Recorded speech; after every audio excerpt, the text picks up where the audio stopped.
Here comes Bosa. Here comes the quarterback, Burrow. Looking for a block, and he got it up in the front by Hopkins into the end zone. Touchdown!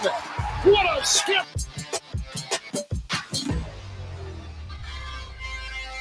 As there's a drive in a deep left field by Castellanos, it will be a home run.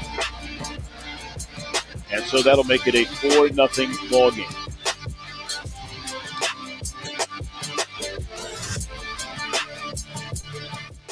Welcome back. That did sound echoey. Yeah, a little bit. I haven't heard that. A little bit. I blame the producer. Okay, yeah, that makes sense. I didn't have any issues last night. I'm just saying. My other show did just fine. And we don't even have a producer. Just assume. You're just right. assume. So You're right. we are back with another episode of Pardon the Punctuation. I'm your host, Aaron Smith, joined by Jeff Howell and the best producer in the city, Ed Mayhall. As always, we have a second-time guest, but we haven't had a whole lot of second-time guests. I wonder why. But we do have a second-time guest as we are one episode away from the big number 100 episode. So you came in just – we do have – What are you doing, Ed? What are we doing? That was on me. Yeah, we know. That's on me. So we do have Brandon from the Den, maybe the biggest party at the grid for all of your tailgating needs and experiences for your Cincinnati Bearcats football home games. Brandon, welcome back to the show, and I'm just going to apologize for all of the dysfunction that you've had to bear witness to thus far since joining us. No sweat. Thanks for having me. Apologize to your listeners for all that echo, I guess. I guess. Thanks for having me back. Right before your century episode. That's pretty big.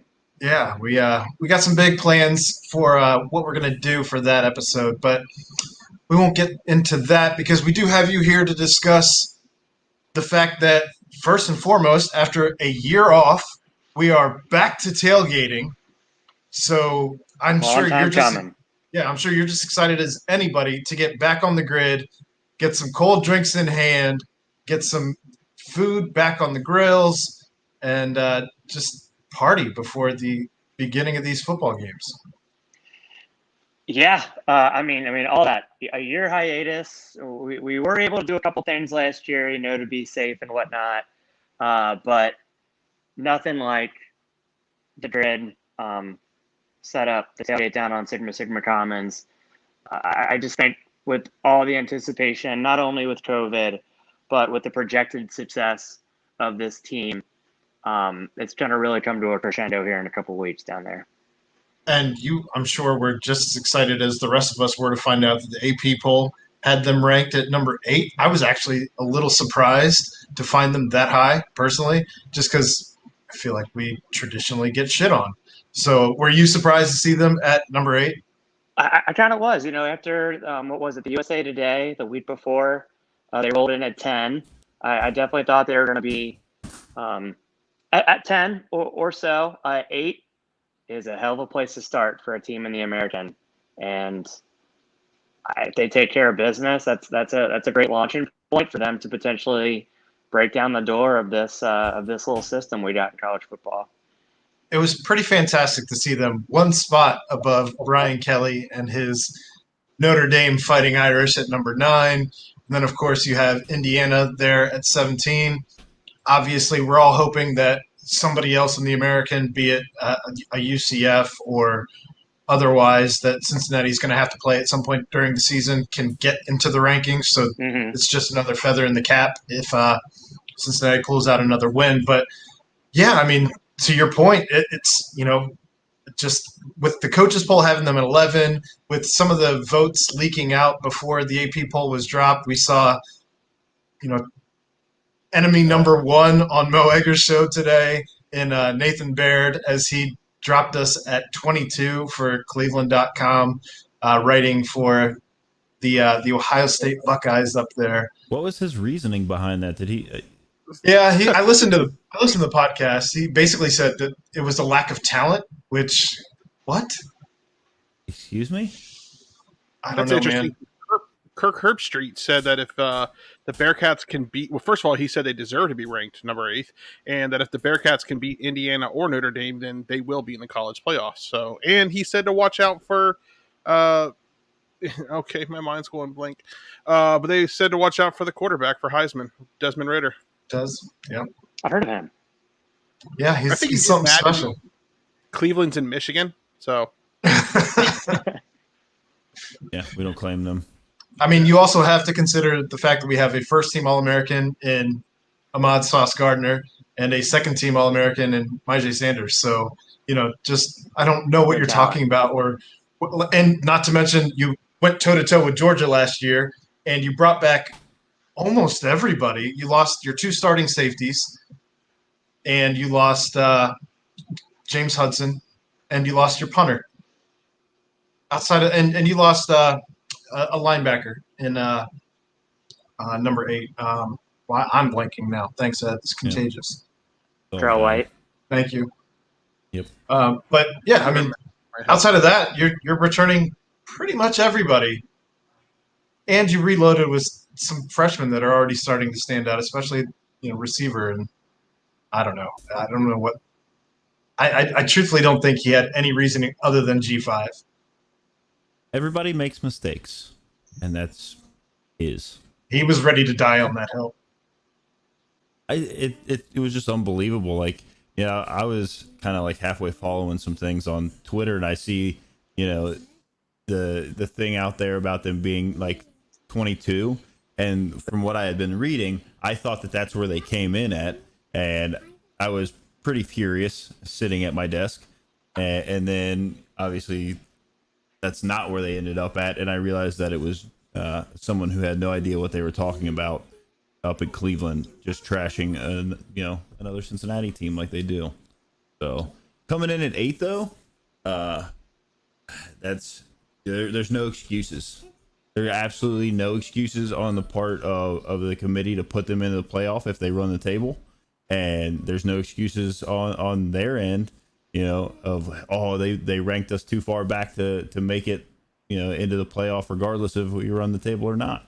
I'm excited to see it. Chad said last night on the BBP, the only way they keep us out if we run the table is because they legitimately are just not going to let a G5 team at the table. Yeah. But there are no excuses on either side. I mean, that's just correct. What it comes down to, and it's kind of exciting. I mean, it's very exciting. But so, Brandon, for somebody who hasn't experienced your tailgate, what sets your tailgate apart from all the other tailgates that are out there on the grid? And because there are quite a few. There sure are. Yeah, no, we got some good friends that put together, some really cool experiences for anyone who wants to come down. Like the Republic of Cincinnati. We got some friends at the Brigade tailgate, which are right across the little sidewalk from our setup. I think what sets us apart, though, is just for the reason I'm here, is to just invite as many Bearcat fans that want to come down and hang out at the Den. We're open arms, and potentially others are as well. But you try to find, especially on the grid, the way that you could buy a plot of land. It's smaller, so you get maybe some small groups, or potentially like a family of a guy on the roster that buys a spot for a couple seasons. I like to think that we're probably the largest, at least most open-ended group down there. And the way that I've done that, and this will be our 7th season, is just ask for like $20 a season. And all that can go through Venmo, or we got some like PayPal's online and whatnot, make it really easy. And as much money that we can raise goes right back in to buy food, to buy drinks. But really, I think that's kind of our differentiator is open arms. And we have a big space down there, which I can explain how to get to us here in a second, that can accommodate, at least a couple hundred people on game day. So I did see at some point, I believe, on your Twitter page since the last season, that you did have some upgrades that you made, if I'm not mistaken. Yeah, One of them. the trailer did get out last year, and it bounced around a couple driveways, and it broke. I think someone was trying to plug in like an HDMI cable, and it snapped in half. So we've been wanting to rip out some outdated stuff in the trailer, but we put in a 70-inch TV, and we're going to put some lighting in and whatnot. So, for those that don't have tickets, you can hang around and watch the game on the TV trailer. So you're getting a little spotty, but for anybody who may have missed that, he did say that if you don't have tickets, you can get in to watch from the trailer. You can watch the game there at the trailer. We seem to have lost Brandon. It would appear that way.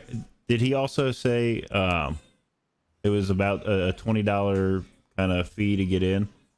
For the year. Year. Yeah. But we can talk a little bit more about the Bearcats until he pops back. Yeah, hopefully he pops back. So, like I said, I mean, we were talking with Chad and just last night about everything, and he said that the defense had arguably their best practice all year yesterday. I hadn't had a chance to read any of the notes on anything that happened today. But he also was saying that, just some of the people who stood out, or some of the same people that I saw standing out. We got to talking about Lenny Taylor, who's been filling in for Josh Wiley at tight end, who's had arguably the softest hands in camp.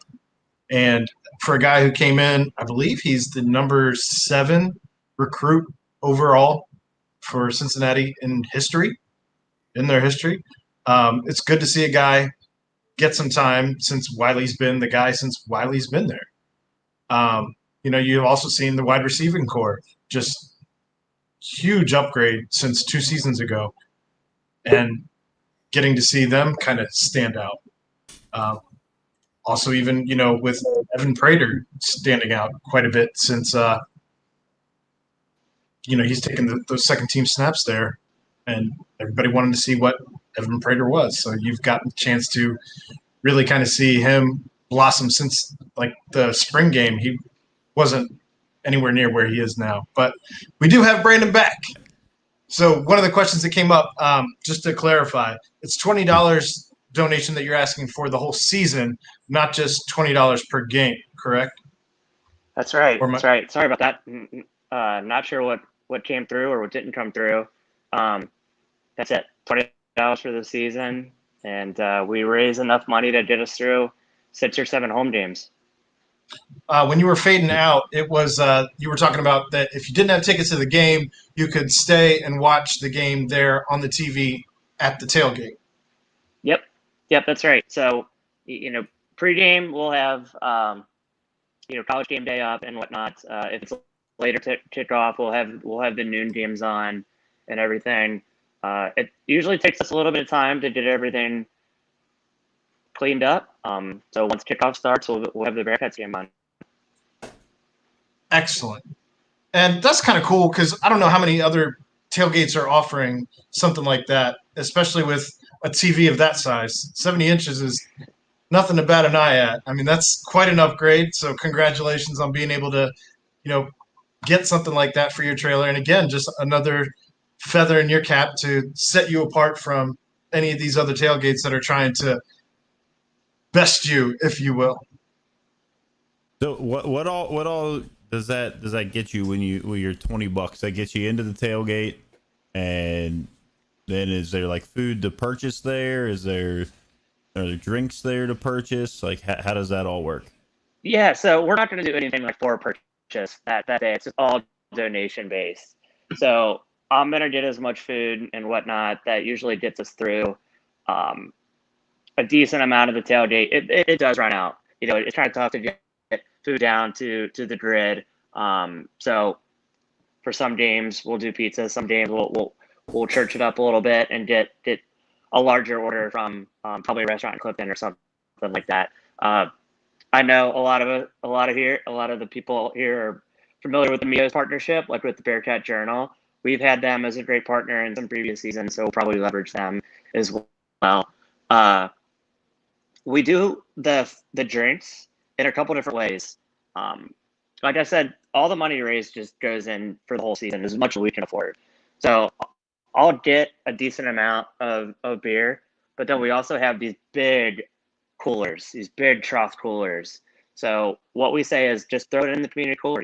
It's, like I said, difficult to set up like your standard tailgate, like you would at maybe a Bengals game or a stadium that's surrounded by parking lots where you can load up your truck or your SUV at home with everything that you need. The grid is a little bit unique. So I thought, why don't you just grab a 6-pack, throw it in the community cooler, and we always have enough beer to get us through to kickoff for sure. Nice. I also want to split a pot, which is kind of fun. That helps us raise a little bit more money for the next week. We're going to have a DJ. So we got DJ Mike Wazowski, who, when he was an undergrad at UC, was in the Bearcat costume. So he's got a ton of energy, and it's always a good time. You guys have merch or anything like that you sell at the... I got some merch. We always got koozies. Yeah, we always got koozies to hand out with our logo. I did a big order of sweatshirts last year that I got some of those left. And I do merch through online order. So another one of my friends from UC can print us some shirts on the fly, and all that's done at thedenuc.com. Huh. There Good it is. Deal. Thedenuc.com.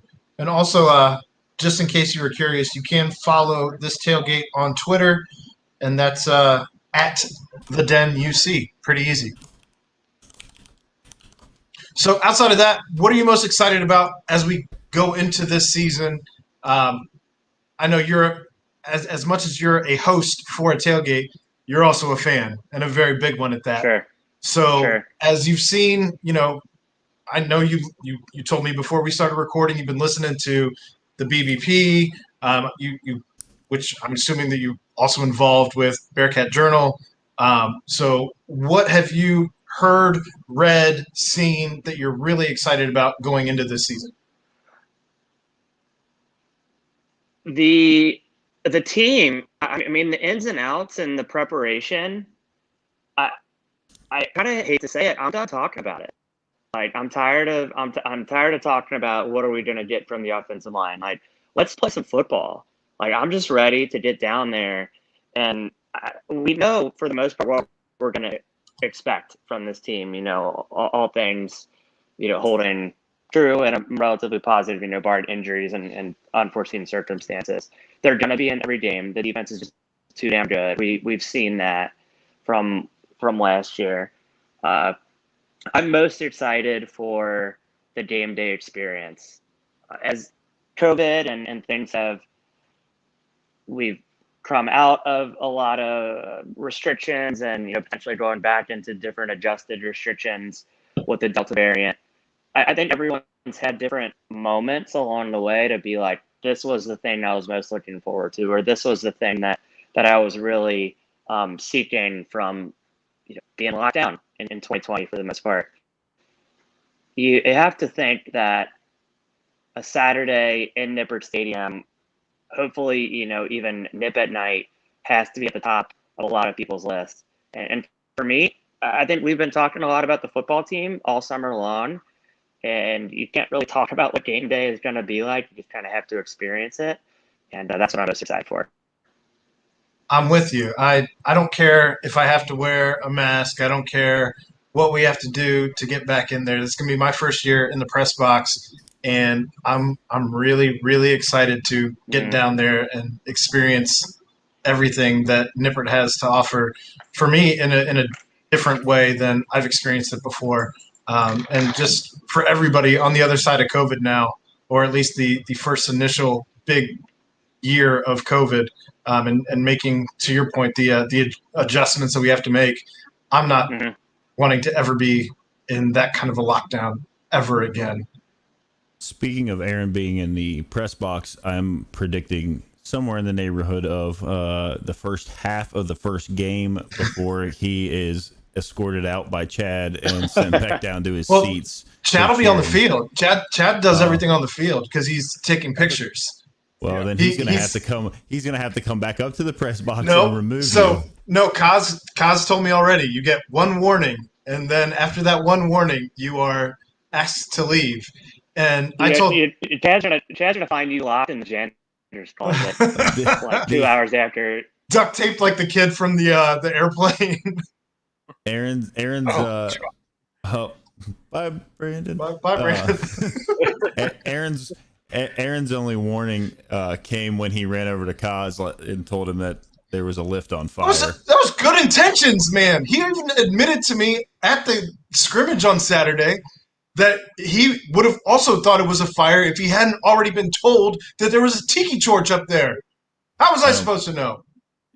Well, I don't know. Maybe do your research, Aaron. But in all reality, if I get asked or if I get given a warning, I'm just going to remove myself at that point. There is no reason to stay in the press box after you've been given a warning and have to risk embarrassing myself by being asked to leave, embarrassing Bearcat Journal, embarrassing Pardon the Punctuation, embarrassing. No, I don't want to be asked to leave. At the TBT, you did a decent job. I think you sat on your hands most of the time, but you did a decent job of not cheering, and I held it in pretty good, I think. Well, we were also you were sitting right next to Dockich, right? Or was he further down? I was sitting right next to Clark Kellogg. Clark Kellogg, yeah. So I'm gonna say more power to you if you were sitting next to Dockich. If I got booted for something I said, I'm sorry. No, we don't know. We have. I don't know. I've had issues with StreamYard, and the only reason I think right now everything is running smooth to me, knock on wood, is the new computer. So we'll see how it lasts through the entire episode. But I've had my own struggles with StreamYard as well. So I'll tell you what, guys. I got a couple chats driving me crazy in the stream. I don't want to get in the way of the rest of your guys' podcast. I just want to say I really appreciate you having me on. I hope you three and your listeners will come hang out with the Den this fall. So I think we're gonna plan some pretty fun parties and get everyone ready to be pretty rowdy in Nipper Stadium. Can you explain how to get down to your tailgate location where it's at? Yeah. Thank you for the reminder on that. What I tell everyone is to go right to the middle of the new renovated glass dorms. There's two of them. If you go to the middle of them, there's a staircase where the catwalk used to walk down when they were renovating or building the new college business. And once you walk down those stairs, we're right there. So you'll see a Den flag, a trailer with a big Bearcats helmet on it. And we're also right next to the bus that plays that fouling game with the bowling pins and the football. So that's where you can find the Den. Fair enough. Well, that's awesome. Okay. Again, if you have questions for Brandon, feel free to reach out at the Den UC on Twitter. And what was that website again? It was the denuc.com. Easy enough. Same as the Twitter feed. In the episode bio.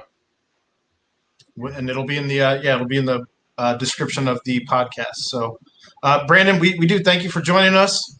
We appreciate it. Sorry you had the StreamYard issues, but selfishly, I'm glad it wasn't me this time. All good. Well, congrats ahead of time on your 100th episode. Appreciate it. Thank you. Yeah, we'll see you again. At the very least, we'll see you again right before next season when we'll do this all over again. All right. Look forward to it. All right. See you, bud. Thanks. All right. So that was Brandon. Sorry, go ahead. I was just going to say that was Brandon with the Den UC. And like I said, second time he's been here. I've stopped by. They do have a real nice setup. And to his point, it's loud. There's lots of people there. It's not just college kids or even of that matter. He said he's been doing this for 7 years. So let's say that he's been removed for 7 years from college. I mean, it's not even just like 20-somethings and early 30-somethings. It's a large mix of people. So sounds like it's a good time. And it does. Yeah. I mean, literally $20 for the year. And just like he said, I mean, you can't say you get that 12-pack, you don't know what to do with it, but you wanted to drink, 8 of the 12 in the time that you're tailgating. Yeah. Just put them in the community chest, and they'll have them for next time. And you donated to the cause. Congratulations. by the way, you probably ate enough food to make up for your $20 over the course of several games. Oh. I feel like $20 is probably not asking enough, to be quite honest with you. Oh, But again, I would it's think donation. $20 a game. It's donation. So, I mean, if you feel like if you're spending enough time there, if you're eating enough food there, if you're drinking enough drink there to where you feel that you should maybe spot them a little bit extra, they're hosting a party. Like you said, they're renting the space. They're putting the trailer there with the TV and all that. So kudos to them. Absolutely. Sounds like it's a good time. What were you trying to get in there, Ed? It was something about the TBT, but it's all good now. I can't remember. I'm just trying to diagnose your microphone now. Do me a favor. Hit that cam/mic button at the bottom of the screen. Oh, that's probably what it is. Yep. And then click on audio. Yep, I'm there. Echo cancellation's checked. Yeah, but what's it say your mic is? Microphone array, Realtek audio. Oh, okay. That's weird. Okay. Do you want me to keep it on automatically adjust mic volume? Yeah, that's fine. Look at us just working through this while we're live. That's great. People love listening to that. Yeah. Does my audio sound terrible, Jeff? No, it's fine. I can't hear any of it. So Jeff is holding back. Jeff is holding back completely about this audio. He wants to agree with me, but he doesn't want to agree with me right now because the stick of the show is that we don't agree with Ed. But if he agrees with Ed, then the show. Did you say the stick of the show? Shtick. Oh, all right. I didn't hear that. The shtick. The shtick of the show. Unreal. I literally I live for this like hour and a half every week. I love this. It's great. Oh my god. And Chad also stopped by in the middle of that to welcome Ed and I to the BCJ. Yeah, you guys. And Ed missed it. I put it up on the thing, but then I didn't want to cut off Brandon because Brandon was in the middle of discussing the den, so I didn't want to like cut him off. But I'm stoked to be in the BCJ, which is also 75% off right now. I believe. I don't know how much longer is that sale. How much longer is that sale going on, Aaron? It's also going to be going on tomorrow.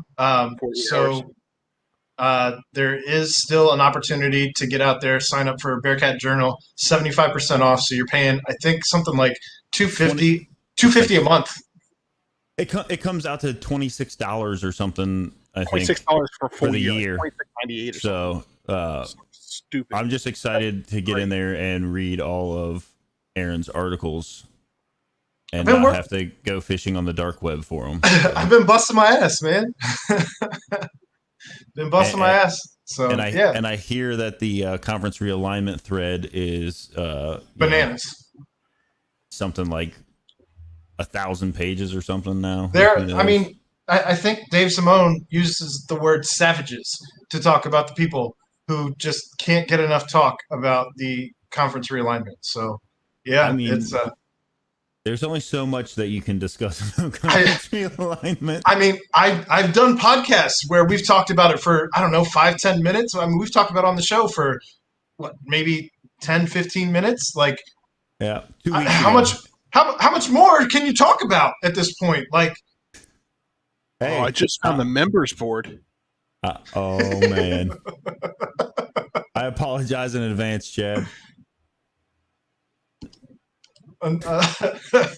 Until Ed is refunded 10 months. Chad's gonna kick me out. I mean, better you than me.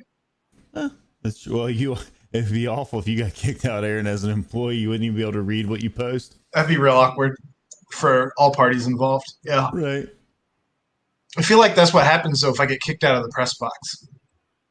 Yeah, you'll lose your BCJ. Just sent to the penalty box for everything. Oh, Chad wants in, so I got to send him a link here. He said he has a proposition for us. A proposition? Uh-oh. I don't know what any of that means. This can't be but good. I'm immediately nervous. So we'll see what Dad wants. It's always interesting. Maybe you have to keep your microphone. It's always interesting when Chad Brendel joins the joins the pod here. It's like it's always awkward for me because it's like a crossover of families. So I'm like, I don't know what to do with my hands. I don't know what are we doing here. I sent him the link though, so we'll see how quickly he pops in here. Yeah, you guys will be happy to know that I'm back on the polar That's cell. good. That's better for you than Mountain Dew. I was worried that COVID had kicked you back into the Mountain Dew wings and rings. I'm too strong for the COVID. Well, what did it do? It knocked you down, what, 10 pounds? Yeah, but we definitely gained about 3 of those 10 pounds back. Okay, so you got a kickstart. We like that, and you'll be in the Liam Castellanos t-shirt in no time. I got mine today. I don't know if you can see. These are my Cincy shirts here behind me. I got 5 of them. You got the Legend shirt, I see. I got the Legend shirt. I got the Cincinnati All Stars. It's like the Converse All Stars. I also got. I know. I'm switching it right now. I totally wanted to get the Castellanos Legends T-shirt, but it was like 3 weeks before the trade deadline, and I thought if I bought that T-shirt, it would definitely be the dagger that sent him, to another team. So I took one for the team of Cincinnati and did not buy that T-shirt. Well, now you can go buy it. I bought the Cincinnati Cicadas T-shirt instead. Are you gonna go buy the Joey Votto 2000 hit bang? It's a fire T-shirt. I kind of want to. Maybe I'll buy it and let my dog chew on it. Chad, I sent it to your email because Twitter doesn't let me copy or paste links on an iPhone. So, but yeah, I got the Votto bangs. I got the Liam shirt, and I got the it's a black shirt. It says real big Cincy, and it says small market, big heart. Love that. Speaking of Votto bangs, I wore that T-shirt when we talked to Sean Casey, which was it'll be a year next month. He was in town last night. He was at the game with Lark. Oh, that got a little. That's all she wrote. Is that the game? Cubs snap a 12-game losing streak. Damn it, Showtime. They've won something like, I guess that's now 15 games since like May. It's because I wore this hat. This is on me. Oh, there's Chad. Hi, Dad. What did Aaron do? I didn't do anything. Hi, son. Chad, I wanted to tell you last night when you after I tweeted. You know what I'm gonna ask? We're not having great connections here tonight. No, connection tonight. It's a great picture of Chad. Can somebody screenshot that? It's a great episode. Bro, what's happening? I don't know. Is it working now? The visual is going to be way better than the audio for this particular episode in spades. Did you know everything worked great until Aaron got a new computer? Now Chad's on here twice. we have dueling Chads. Now we're talking. I don't know what to make of any of this. I don't know what's happening. This is all because Aaron got a new computer. Damn it, Aaron! You should have called us when you got this computer. I broke the Matrix. Chad hires Aaron. He gets a little bit of money in his pocket, and now he wants a new computer. And this is what happens. This is an even better face of Chad. Oh my gosh! Oh man, this is a great 99th episode. Switch over to the phone line. Do we still have the phone line? I think so. Hold on, let me check. Wait a minute. How about that? Are we good now? Yes, you're working. Hey, it's working. All right. We were saying that my computer apparently broke the entire Matrix because now I'm not having any computer issues, and both you and Brandon have had all the issues. StreamClouds is not. StreamYard's not fun. This is not fun. I know the struggle. Trust me. It's an interesting interface, that's for sure. Ed and Jeff. Chad. What are your plans pre-game September 4th? I will sadly be at my son's football game here. How much do you like your son? I like him more as my son than you like Aaron. That's not saying anything. That's a low bar. That's a low bar. This is even worse. All right. That's the day that my wife hangs out with her best friend for the whole day. Okay, so you're free. Yeah. No, it's he has the kids because she watched the kids while he had COVID and lived in the basement for an entire week. But I might be able to get a babysitter. What's up? This is awful.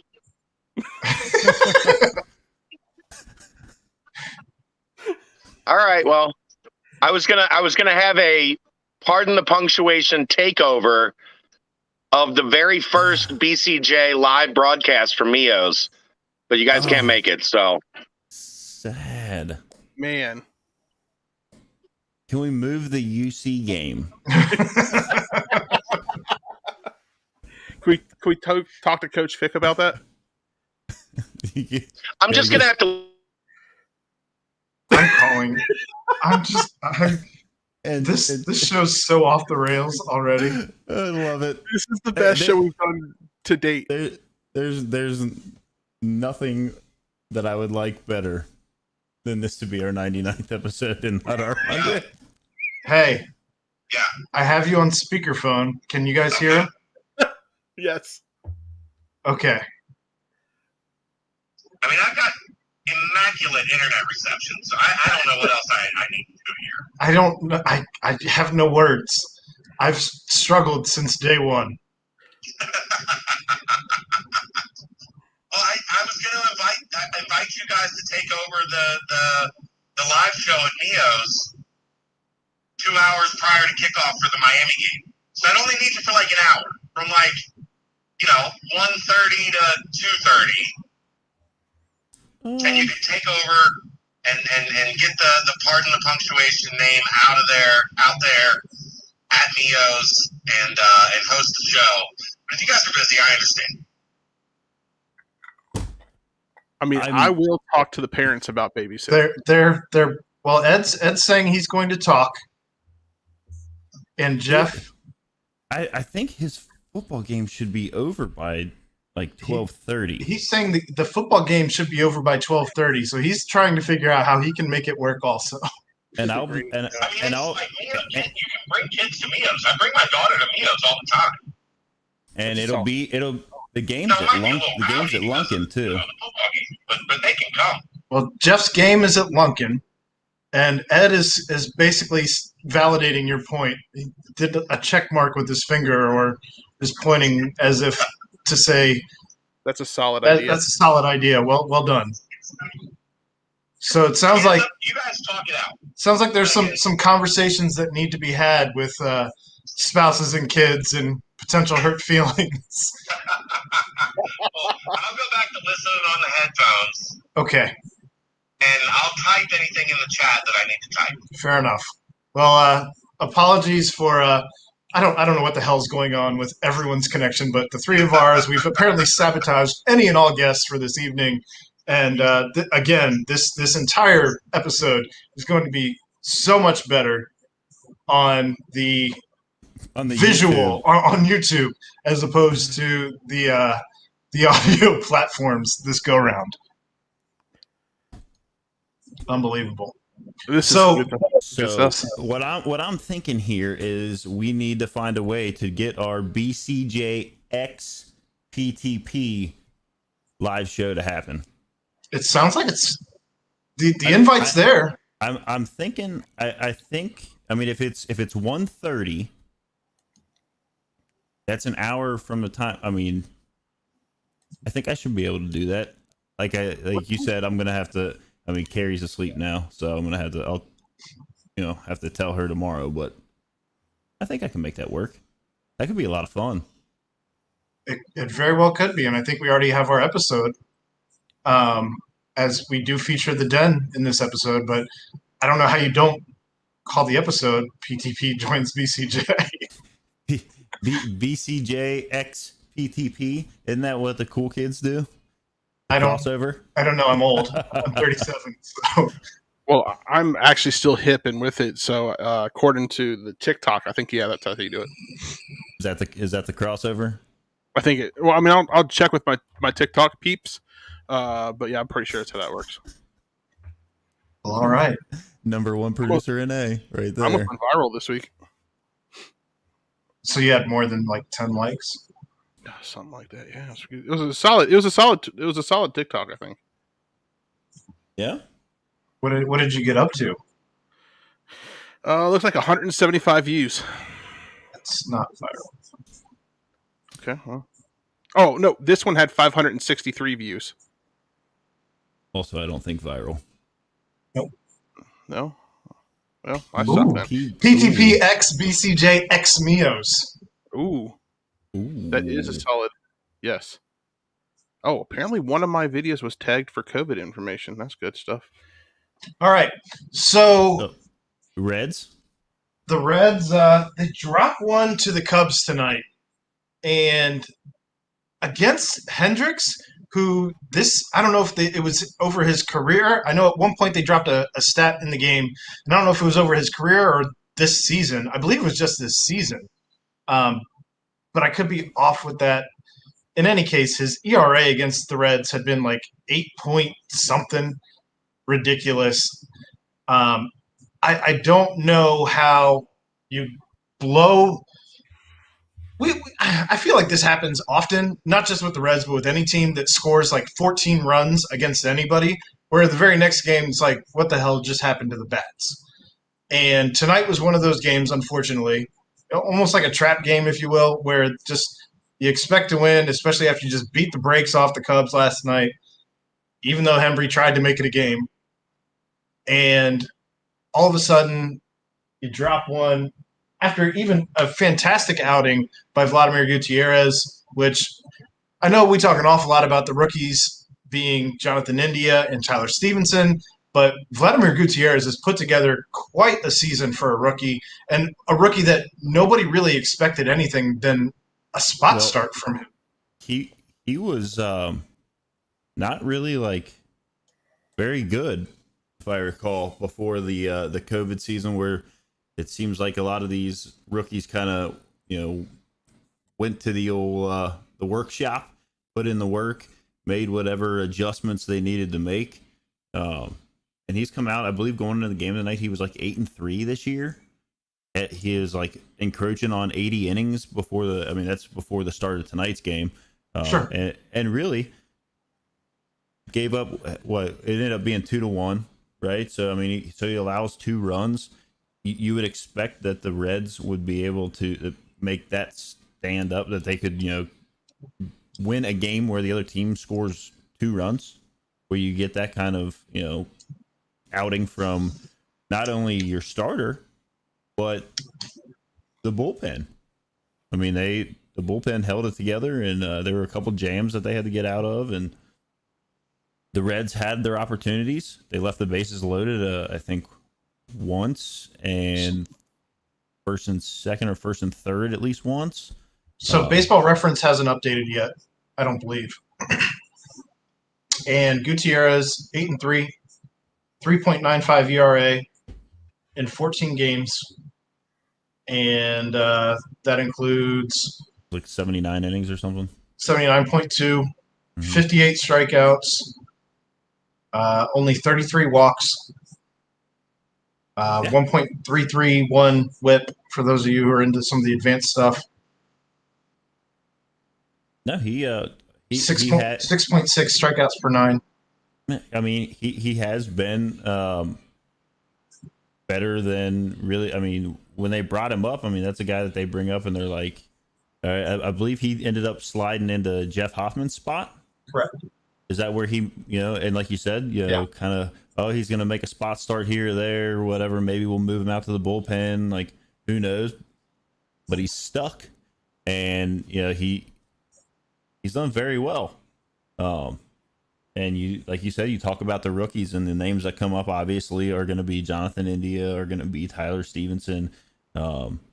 Also, they just brought up Jose Barrero. I mean, he's going to get the headline talk and all that stuff. But even Santillan was a more talked about pitcher. Yeah. Prior to the season than Vladimir Gutierrez, and they only just brought him back today. Yeah. In the move that they made to bring up some pitching again, as they DFA'd. I think they DFA'd him, right? Or did they just send him down to Louisville? Henry. DFA. He had no. DFA. He didn't no have any options options. left. So if he clears waivers, but there's a lot of teams. I mean, there's a lot of teams out there that are. Somebody will pull. I think somebody 100% will pull the string on him. I mean, think about it. They just the Padres just signed Jake Arrieta, and the Brewers just signed somebody as well as far as relievers went. They picked up Sal Romano, didn't they? The Brewers, yeah. Well, Brewers, they did that a couple weeks ago because that was when Josh when they had everybody out with COVID. Yeah, when Josh Hader had COVID, and then they brought back in who was their closer of years past. His name is escaping me, but he came in. He played he threw a couple pitches for him and then got hurt, and now he's out again. Was it the big boy that we had on our team that we traded or that we signed in an off season? Nope. Give me a second. Braxton, wasn't that his name? Broxton. No. I'm just throwing a random name that I knew was a Brewers pitcher that the Reds had. Jonathan Broxton, that was his name. Yeah. Oh, yeah, I remember him. Good dude. I liked him. I also liked him. I can't. He's a great setup guy.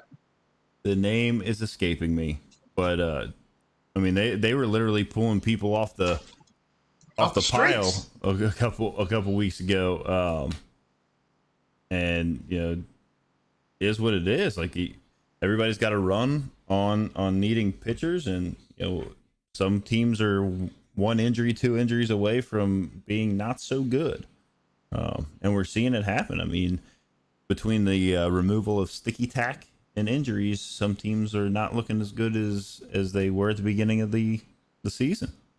I can't believe these guys are still being checked for a sticky tack, like at the end of every inning. It feels like. I think it is every inning. Yeah, I mean, I don't think that's going anywhere. No, I still think it's a random check, but like then you're looking at even like my favorite is like the position players, and they bring those guys in, they're throwing 31 mile an hour eephus pitches, and they're like, come here, let's see what sticky tack you got on your fingers. Unreal. But I think I mean, I guess we have to look at the data once the season's over to see, if offense jumped up, how it's affected things, as far as like which pitchers end up with, that first few months of the season versus their last few months of the season with markedly different spin rates and likely results on the field. Well, and I'm trying to scoreboard watch right now. Rockies were up like 3-0, I think. And the Brewers were beating the Cardinals 2-0. I'm not worried about. Oh, they are playing the Rockies right now. The Padres are playing the Padres, yeah. Yes. Yeah, the Brewers are up 2-0, and Rockies are up 3-0. So we could manage to tread water with the Padres here. I almost have a feeling of like I would rather the Brewers beat the Cardinals because I don't want the Cardinals closing in any tighter on they're only like 2 games behind the Reds. So you don't want another team to overtake and have to jump, multiple teams, right?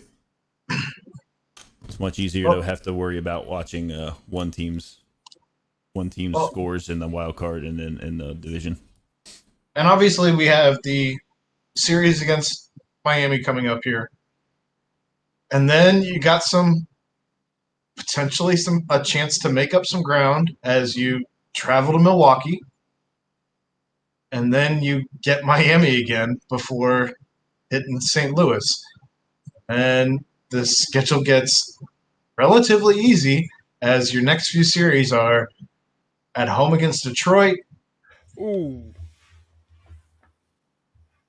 What? Chris Bassett from the A's just got, well, not just, but I just saw the video, got nailed with a line drive back in the face. But after that, you have a series at home against Detroit. You have travel to Chicago. You travel to St. Louis, Pittsburgh, L.A., Pittsburgh, Washington, the Sox, and then Pittsburgh. So lots of Pittsburgh in the near future. 2 series against the Marlins, 3 series against Pittsburgh, another series against Chicago after this series. And the only tough games that you have are the 2-game series against Chicago, the 4-game series against Washington. Washington traded all their pieces, right? They're not. Yep. They're done. So that should be a relatively easy series. You got the 3 games against LA, the 3 games against St. Louis times 2. And then you have the series against Milwaukee here, which is the last one against Milwaukee. Chad says the Reds aren't catching the Brewers. That dream is dead. I'm less worried about that. I was trying to say it in a much nicer way, Chad, by saying I would rather see the Brewers beat the Cardinals so that the Cardinals couldn't jump the Reds. For the wild card, even. I mean, right. I'm not. Well, I'm not worried. I don't think anybody. If they jump us for anything, if they jump us for anything, though. Right, and we have that. That's the thing. Is like we've got 6 more games against the Cardinals in the next 5 weeks. And then like that to me is, okay. So even if we sweep Milwaukee, say we do that, right? We go to Milwaukee, we sweep them. It's a 3-game swing there. Chad's bad at being subtle. Yeah, that's a 3-game swing there. Likely that gets you within, maybe by that time, maybe that gets you within 5, unless Milwaukee goes on some crazy skid. And I don't have their schedule pulled up to even look at who they're running into, but they're at this point of the season, you got to say, what it is, and they're a very good baseball team. So to see them go on a skid, I don't see that happening. I was hoping and praying that it would. I thought maybe their pitchers would fall apart. So Milwaukee has St. Louis, Washington, Cincinnati, Minnesota, 4 games against San Francisco at San Francisco. St. Louis, Philly, Cleveland, Detroit, Chicago, St. Louis, New York, St. Louis, LA. That's a gauntlet, man. Well, there's a lot of playoff contenders in there. You talk about Philly, San Francisco. The Mets fell off, but I mean the Mets are still trying.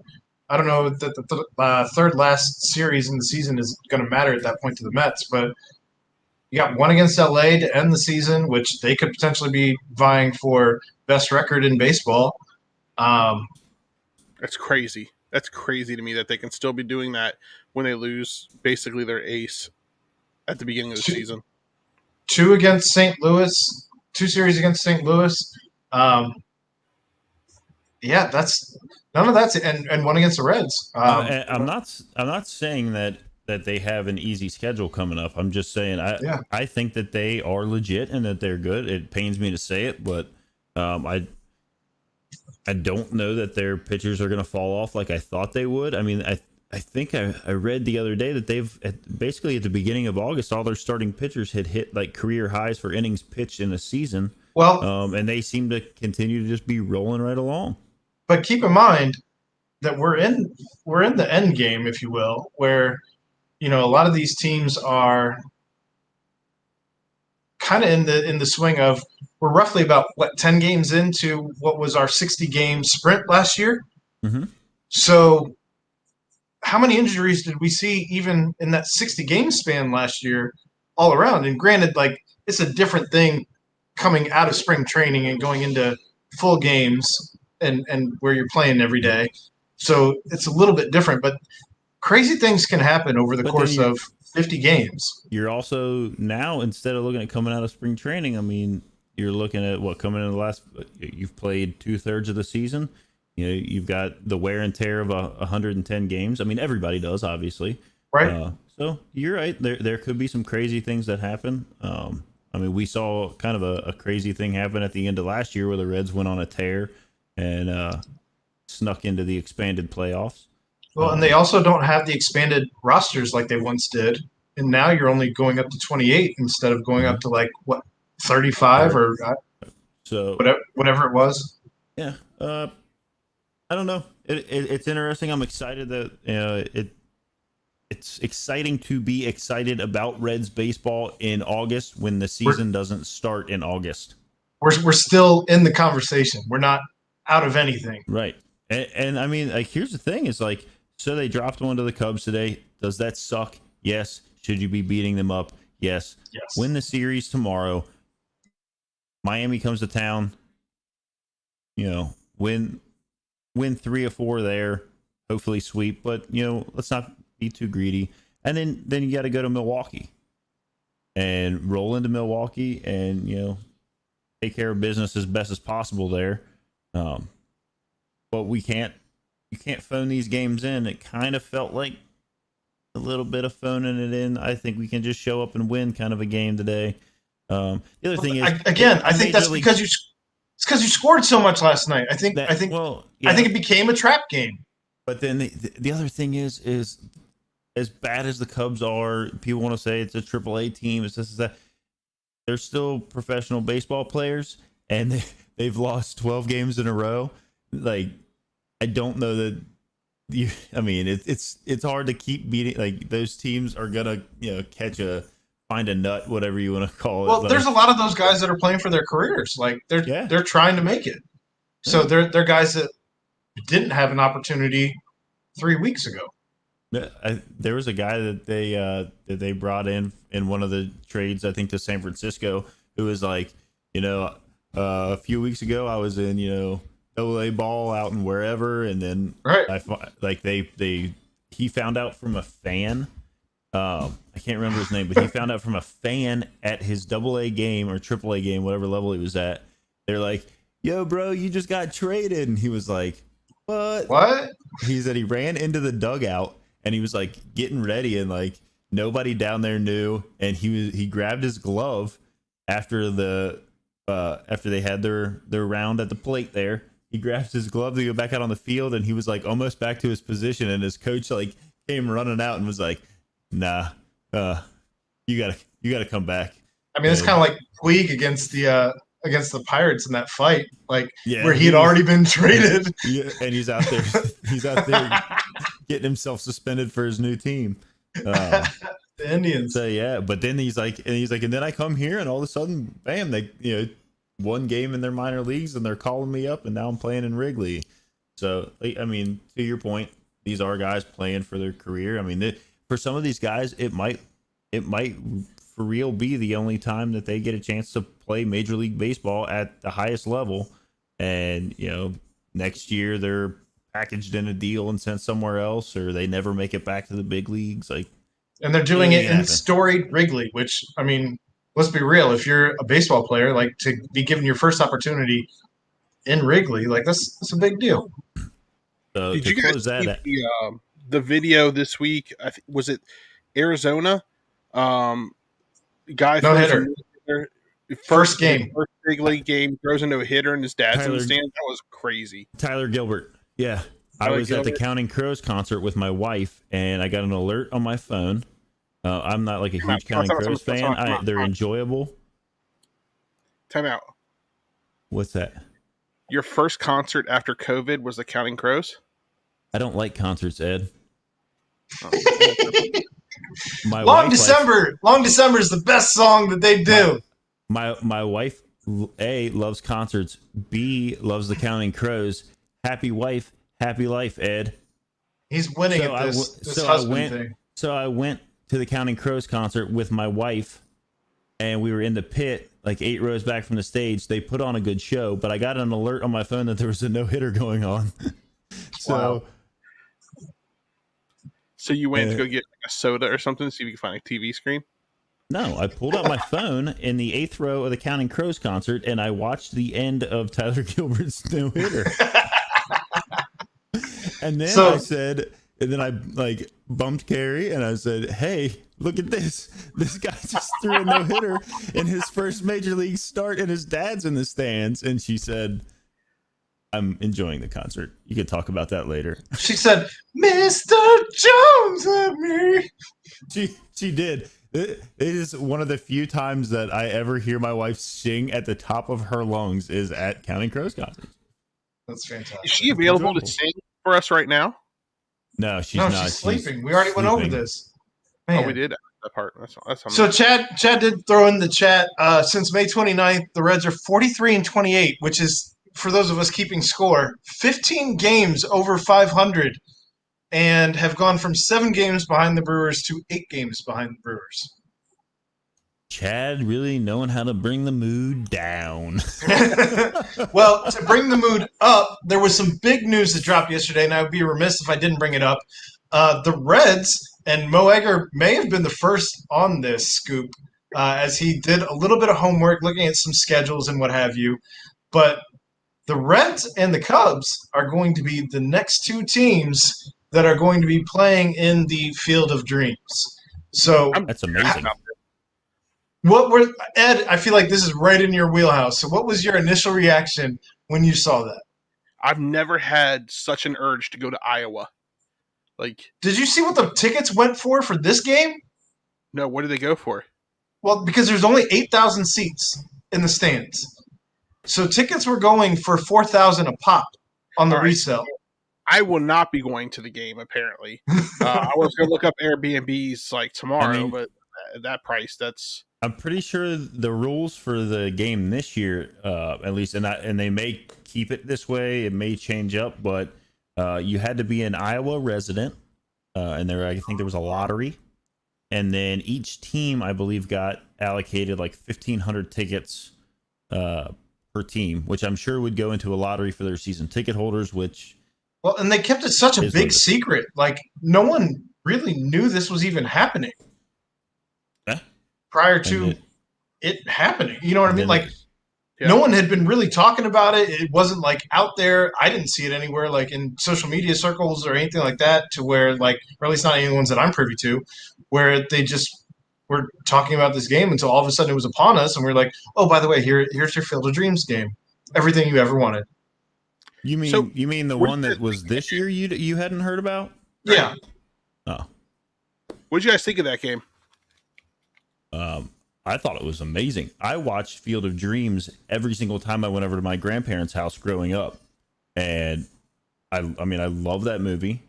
And for them to, they went above and beyond. They didn't just cut a ballpark out in the middle of a cornfield and put some stands up and be like, oh, look at that. Costner walking out of the corn, the team's coming out of the corn. They said that there was a storm that came in that knocked down some of the corn stalks, and they had 10,000 fiberglass rods that they had to go out and zip tie to the corn stalks to make sure that they looked right. They did everything right. Which baseball never does everything right. The MLB got something right. They did it right, and it was amazing. And after the home run. And could you ask for a better game, a better finish to a game? I don't care if you like the White Sox and the Yankees. I don't care. The game had literally everything. Well, awesome. And I heard somewhere on a podcast today, I want to say it was Levitard, that I'm a couple days behind, but they were talking about the game today when I was listening, and they said that the field, contrary to what it actually looks like from the drone footage that they had, it was the same dimensions as the old Comiskey Park. So it wasn't actually it looked like a small field, and it wasn't actually a small field because, again, they used actual park dimensions of old Comiskey. And they also, a lot of people, I guess, thought that they were basically building it on top of the old movie site field, which I think became pretty clear during the broadcast that that's not what happened. Correct. That field is still over there. That's where the girl sang the national anthem. So all that stuff is still there. So if you want to go to Dyersville, Iowa, not during that game because it's apparently going to be outrageously expensive to get there. You could still visit the original movie set and the original house and all that stuff. So that's pretty cool. I was a tiny bit disappointed.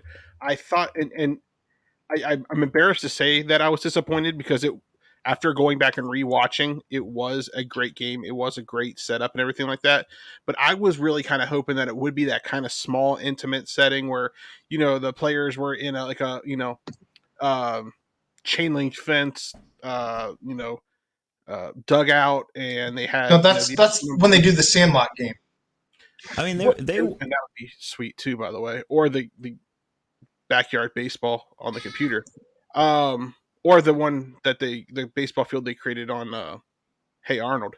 But anyways, I was like hoping for that, and then I was kind of disappointed. But then I went back and rewatched it because I did fall asleep. Still had a little bit of the COVID going on, so I did fall asleep, and then I rewatched it the next morning, and it was one hell of a game. Like it was.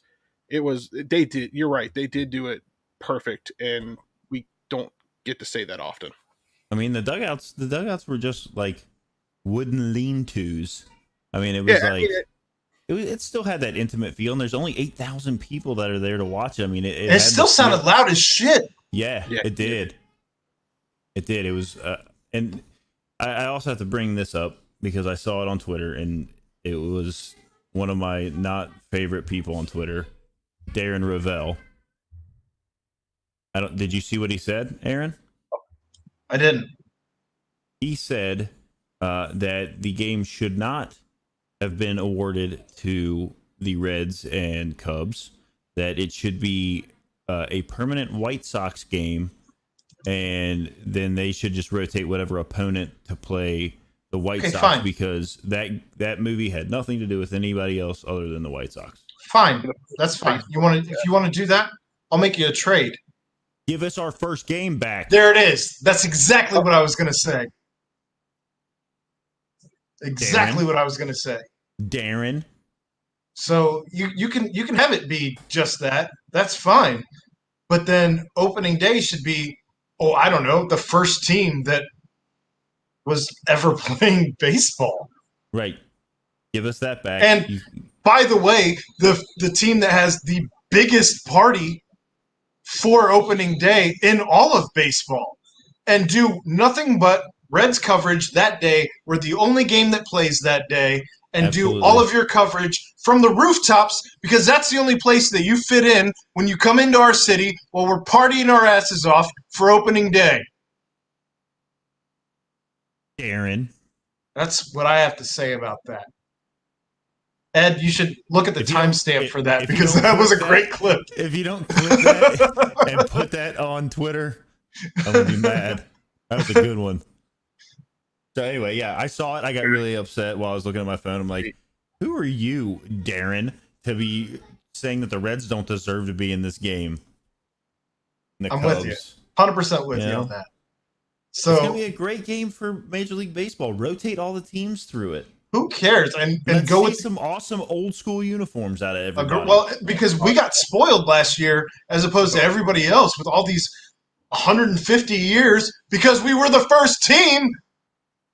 But we had 2 years ago. I'm sorry. 2 years ago. But we got spoiled by seeing all the. I mean, I still can't get the picture out of my head of Michael Lorenzen and Dietrich working out their biceps in the dugout. The cutout jerseys in the cutoffs for sure, or Dietrich putting the Fu Manchu with the blue jerseys. Oh, I love a lot of people don't like them, but I like the dark blue jerseys. I like them. They're pretty. Awesome. And maybe that's just because we don't ever see them ever, and so I saw different. I saw a lot of people saying we should do the old the old C that had the points, some with the white jerseys with the red pinstripes and all that. But then I also saw somebody saying that we should do, and Joey Votto had been in the picture for this 150-year jersey, the one with the collar and the buttons and the pocket. And I think those are the ones you should go with. I do like those. I like the old, but I think those are like the 1800s ones. And if they're staying true to Field of Dreams, I mean, what is that? I mean, that's like 1919. So you have to go with. I think that's why the Reds hat that has like the pinstripes, but it also has like the red bead line around the bill. But I do like the ones that have the collar and the pocket and like the 3 buttons at the top. Mm-hmm. Like the. Yep. I honestly, I'm gonna be happy with whatever happens. Like, it's gonna be cool. I know that our friend Clay Snowden has been throwing around the idea of putting together some sort of watch party in the Cincinnati area. Don't overthink it though. Like, no, you did it so well this year. Don't try and outdo yourself. Like, just rinse, wash, repeat. Yep. Exactly. And that's it. Copy and paste. Bring them in out of the corn. Let everybody come in out of the corn. If Costner doesn't want to do it again because he feels like it's gimmicky after the first time, that's fine. I'm okay with that. But, like, I don't know, man. I feel like there's probably some different homages you can pay to that movie that maybe have been like a little like maybe you have Ray Liotta come out and wonder why he's the only one in a White Sox uniform. Maybe you have maybe you have some sons and dads out and they can have a catch. Tossing ball. You know? I hate that phrase so much. Have a catch. Have a catch. Isn't that what they said on that's what he said on Sandlot, right? When he was asking that's what they said in Field of Dreams in 1989. Hey, Dad, okay, so I have to tell you guys something. You've never seen Field of Dreams. Never seen Field of Dreams. I knew that was coming. Can I catch that on Paramount Plus? Which comes with you free after your first year with your 75% off. Do I really have to wait? I don't know. You'll have to ask Chad about the Paramount Plus thing. You already broke StreamYard. All I know is you can't put up Aaron's shameless plug anymore if this crossover if this goes down. No, I haven't. It'll just have to say PTP shameless plug. Like, I think I've seen bits and pieces of it because I know my dad's seen it. I know I've walked into the room while my dad's been watching it, but I mean, growing up, I was a huge basketball fan. I wasn't much of a baseball fan, so I didn't get to watch that. So I got to put that on my list of things to watch. So you were watching things like Love and Basketball. Yeah, no, I saw that for sure. He got game. White men can't jump. White men can't jump. I've seen that. I think I had that on cassette tape or cassette VHS. Yeah. Did you say? Here's the thing, though. I didn't have Coach Carter. Yeah, I didn't have a VHS player in my room, like at my house. My mom and dad gave me. Well, first of all, I didn't have a cassette player either. I had a beta machine for watching videos, and the only videos that I had were Rocky movies. That's the only beta tapes I had.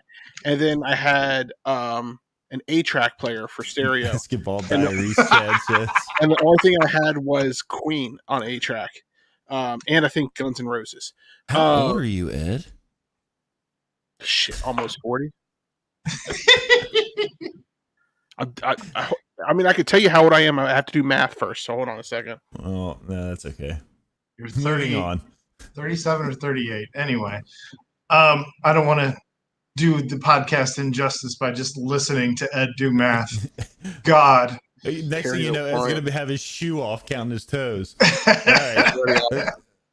My shoes are already off. I don't have to worry about that. I don't want the Ryan Castellanos feet game coming to the podcast. God, get out of here. So, I'm 37. Okay. Me too. Thanks, Ed. Welcome. Couple of old guys and Jeff. All right.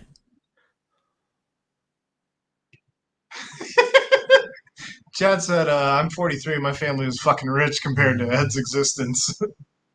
Aww. I don't even know what to make of any of that. I mean, at least he had good music, though. Queen and Guns N' Roses. It could have been worse. It could have been worse, and it was good. And it was only Rocky 3 and Rocky 5, I think.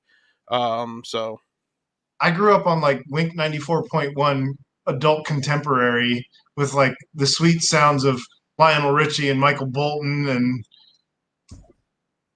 I don't even know, man. Had EBN and B105. My first concert was Reba. I don't know what to say about that. Anyway, the Bengals played a game this week. Oh, they did, yeah. They played a game. I'm going to be brutally honest. I have nothing to contribute to that conversation because I did not watch the game. I didn't watch it either because I was at the Counting Crows concert. No, here's where I get to shine, but I'm not going to shine. I'm so happy you watched it. No, I did. I watched it, but I was like, as I was watching it live, I'm like, I'm not going to take notes or anything because I'll record it and I'll watch it again. I never got a chance to go back and watch it again. We're never going to either. No, I really was. I even had a time when I was going to do it. I was going to do it during my lunch break on Monday. On Monday? Mm-hmm. On my lunch break? Mm-hmm. Question. I don't remember. I don't think I got one. I think I had back-to-back meetings. Anyways, we're not talking about work here. It sounds was like a violation. Huh? It sounds like a violation against your rights as an employee. No, we to keep not have a lunch. We don't keep the temperature at 77, so we're good. To not have a lunch sounds like a violation of your rights. You should probably report them to the state. You're still granted an hour lunch break every 6 hours. Okay. Or I'm sorry, a half hour. Okay. Anyways, I mean, it was a good game. Obviously we had, second string, third string guys in there. But it was nice to hear Chase has space at points in the game because there were some screen passes where he was just wide open. Unfortunately, blocking wasn't there. Again, second team, third team. But I mean, it was good to see. I don't think he didn't. Joe Burrow didn't come in. No, he didn't play. No, he didn't play. But it was a good game, and it was nice to. I mean, I was surprised that Tom Brady was playing in the first drive. So we stopped Tom Brady in the first drive, which was I loved. And I did want to bring up the fact that we saw Joseph Osai on the sack of Tom Brady, which bear in mind, I don't care what anybody says. Those starters are out there for that first drive, and granted, it's a preseason game. But they're not trying to be embarrassed by a rookie. They're not trying to let Tom Brady end up on his back either. Get hit ever. So that's a big deal play. Unfortunately, Joseph Osai would. Is it official? Did he break his wrist? Has it been announced yet? I don't think. I know he was going in for MRIs. I think they said everything. There was nothing broken or whatever, but they said he was going to be that he would be available week 1. So I don't think it's a. Well, they were saying even if he had to have surgery, he was still going to be available week 1. Yeah. So I would like to point out that Huh? Sorry, it says injury update and that he could still be available for week 1.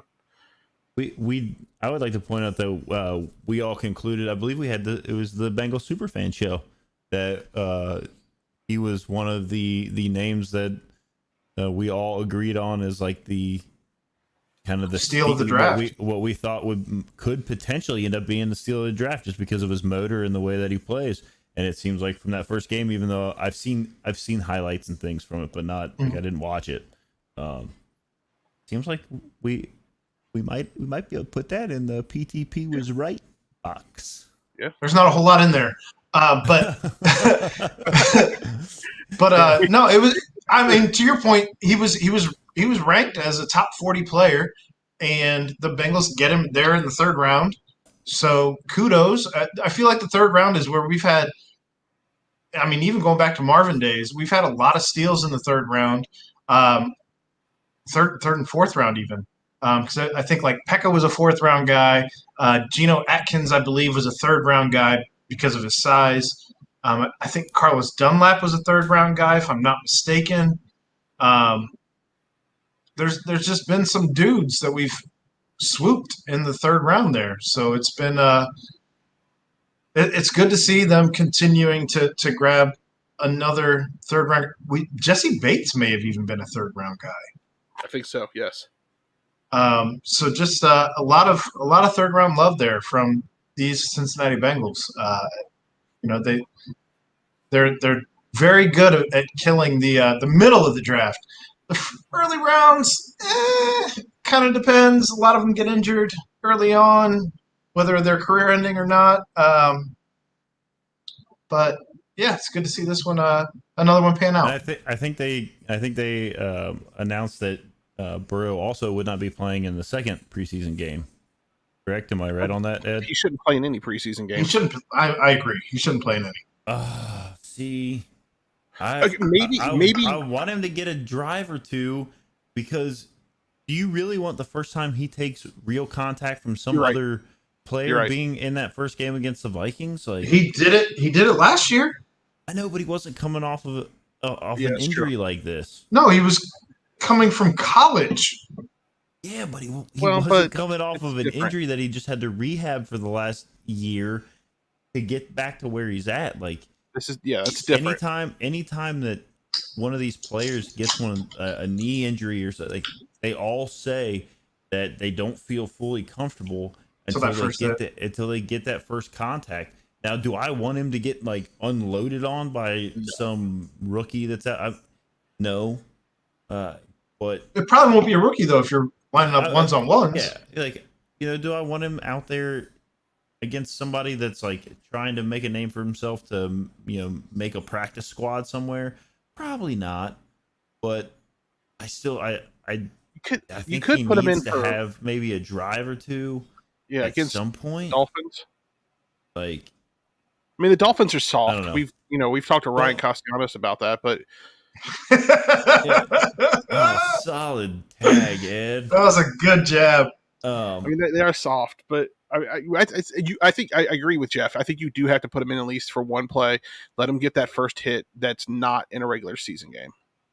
I mean, even if it's just he's out there, and he gets a pressure, gets a pass off or whatever, and gets kind of bumped, and just kind of give him that, because I know that he's, I guess, taken a couple hits that aren't real in practice, but nothing's gonna prepare him for the real thing except the real thing. So, because they're not gonna be lining him up out there letting people hit him in at camp. So Aaron I think he needs it. Quarterback before. I did, but not Joe Burrow. No. Not Joe Burrow.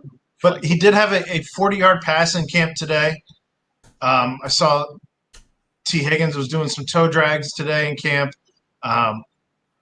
It sounds like the defense has been just outperforming the offense all camp, but it sounds like things are starting to balance out finally as we're deeper into camp, as Joe basically, he not only got more comfortable roughly about a week ago, but he also got snarky with the media, the national media.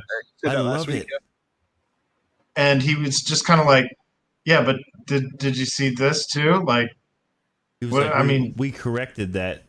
Make sure you say that too. Make sure you put that right. word too, yeah. So I think that he's starting to feel the Cincinnati vibe that we all feel, that we're disrespected, that we are looked down upon, that we are just they talk about us with a level of condescension and a dome. A dome? Indoor practice facility. Indoor practice. That's supposed to go where the concrete building is, the concrete company is, but apparently that's a flood zone. Yeah. So who knows? I feel like you can probably move, I don't know, your outdoor practice facility there, move your indoor bubble to where your outdoor practice facility is. So that way, if it is in a floodplain, probably okay. Not to mention the fact that when you're practicing out there, it's in the middle of the summer, and we traditionally don't have flooding going on in the middle of the summer. We could tear down Heritage Bank Arena and build it there. It's the Heritage Bank Center. Whatever. Where would the Cyclones play, Ed? Yeah, Ed. It's solid. That's a good point, actually. Maybe Iceland's over there in Roselawn or whatever it is. That's a championship team you're talking about, Ed. And you're trying to move them into like a high school ice rink. No, you're right. I apologize, Cyclones. Well, Be better, no Ed. longer a friend of the show, the Cyclones. Thank No, you, I think Ed. the Cyclones are still a friend of the show. I think they are. I don't think they're even a friend of the show. not even an acquaintance. Do we even follow them? I don't know. You're in charge of the Twitter account, Ed. Pretty much. Access to the Twitter account. No, you didn't. Yes, I did. All right. We have been dysfunctional since the jump. It's 10:50. I feel like we've been doing this. I don't know how we've almost been doing this for 2 hours. That's crazy. Stayed up.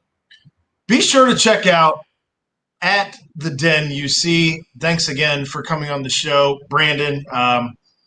Chad, we do appreciate the invite, and we'll have to get back to you when Jeff and Ed talk to their significant others in regards to what the shit we're going to do, because there's some things going on where Chad can't make the Mio show, and it could be up to potentially, pardon the punctuation, to save the day, which I have no idea how we've gotten to this point, and dear sweet Jesus, pray for us if it is the three of us hosting that show. Especially if we have to set up everything. I don't think that'll be a thing. I think that's all going to be provided. But we need to also make sure that we let everybody know that this is episode 99. 99. We talked about that earlier in the show, and again, we may not be back next week because we want to put together something really special, and we got some ideas, and it's just a matter of getting them all together. So, if we do take a week off, we'll see you in roughly 2. It may not be Tuesday, depending on how quickly we can get some things done, but I think it's going to be really, really special. I think the kids call it a banger. Is that right, Ed? That's what they call it. Yes, absolutely. I thought they said things slap now. Well, they say that. They say a lot of do things. they? Slap, banger. It hits. They say she. I mean, they say a lot of stuff. I have no idea how much time you spent on TikTok, but I blame COVID for all of this. Quarantine in the basement, so COVID. I blame COVID for all of this. Ed watched all of the TikTok. All of it. It's the end of TikTok. That is true. You guys can't make enough for me to keep up. Did you learn any TikTok dances, Ed? I almost learned the Applebee's on the late night. That one. The Walker Hayes song. The Walker Hayes song. I wanted to learn it. Asked the wife to show me how to do it, and she knocked it out of the park, and I couldn't. I feel like you and your kids need to redo the John Brannon TikTok dance. Yeah. Chad said he loves you. Hey, thanks, Chad. Love you too, bud. I don't know. That's where we ended. Both of my families have come together. They're now professing love for each other. It's so strange. I don't know how to respond. I don't know what to do with my hands. So for Aaron, that's me. For Jeff, that's him. For Ed, that's the other one. We're all out of here. That's another episode of Pardon the Punctuation. This was 99. 100's coming at you soon. We love all of you, especially you, Chad. Goodbye.